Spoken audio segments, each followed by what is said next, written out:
Hello friends, নমস্কার। প্রথম প্রশ্ন দেখো তোমরা কি আছে, পুত্রস্তবে মাদ্যানি কান হর্ষাৎ, এই উক্তিটি কোথা থেকে নেওয়া হয়েছে?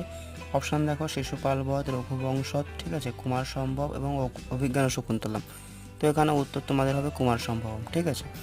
নেক্সট প্রশ্ন দেখো, সুন্দরনন্দ মহাকাব্যে কটি স্বর্গ আছে, অর্থাৎ কটি স্বর্গ আছে না 18টি স্বর্গ? তাহলে অপশান নাম্বার সি হচ্ছে রাইট অ্যান্সার। তারপরে প্রশ্ন দেখো কি আছে না, সৌন্দর নন্দে কয় কথা সমুপবর্ণিতা, ঠিক আছে, অর্থাৎ সুন্দর নন্দে কাদের কথা বর্ণনা হয়েছে? আমরা জানি সুন্দরী ও নন্দয়ও এদের কথা বর্ণিত হয়েছে।